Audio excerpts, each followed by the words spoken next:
Hi beautiful people, so this is how I made this delicious peanuts. Okay, you don't need to break the bank to do this. If you're interested in knowing how I did it, keep on watching. So here we have the dry ingredients, starting with the flour. This is about 4 cups of flour. You pass them through a sieve and make sure you take out um whatever dirt that is left with it. Okay, that's the reason why you're sieving it in the first place. So after sieving it, I discovered there is no dirt anyways, so I went in with the salt. This is about half tablespoon of salt. Okay, so after this I had to grate the nutmeg. This is so that it can give some flavoring, some aroma, I mean to say, yeah, and some taste to it. So this is about, say, 3 spoons of milk, powdered milk.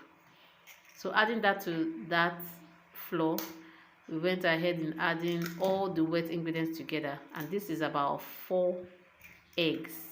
Your 4 eggs. So you're using 4 eggs with milk flavor. This is milk flavor. Okay, 1 tablespoon of milk flavor. That is what I'm adding to the milk. Okay, so after adding this, I went in with sugar. You should be asking me why I'm adding sugar to the wet one instead of the dry one. The reason for this is so that the sugar melts with the egg. Okay, so that you don't get to chew sugar. I don't know if you understand what I mean. So after mixing it together and having it melted, you see we have about 3 sets now. We have the dry ingredients, we have the wet ingredients, and there we have the granules.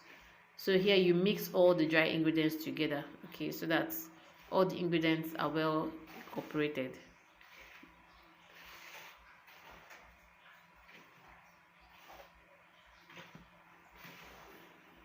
Okay,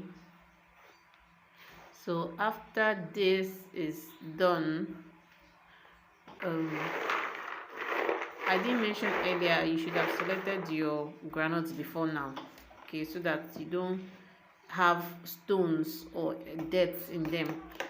Okay, so here is where the work is. Okay, this is just where the work is. After mixing everything, you just go in with about 1 or 2 spoons of the wet ingredients. Okay, you turn them like this. You just keep turning them so that everything is wet, and then you go in with your dry ingredients, and then you keep turning. This is just how it's done.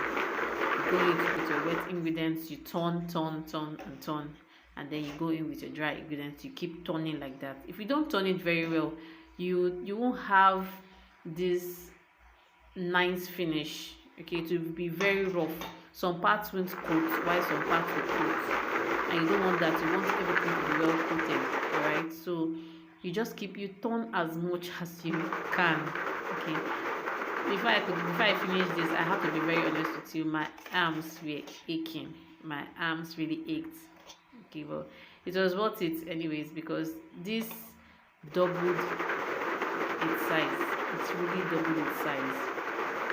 And I have to mention, you have to go in with all of the wet ingredients and all of the dry ingredients for you to get that volume you are looking for. Yes, all of these wet ingredients and the dry ingredients all went in.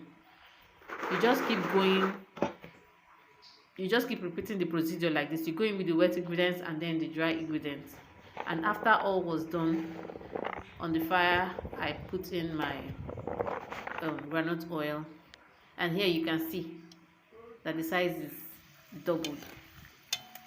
I had to test the oil to see if it's already hot enough to fry, and that was why I had to go in with small. You don't have to go in with so much at first, so that you don't get to be surprised. What I mean by that is, if the oil is not so hot, it might start soaking oil, and you don't want that. Okay, so seeing that is all right. Okay,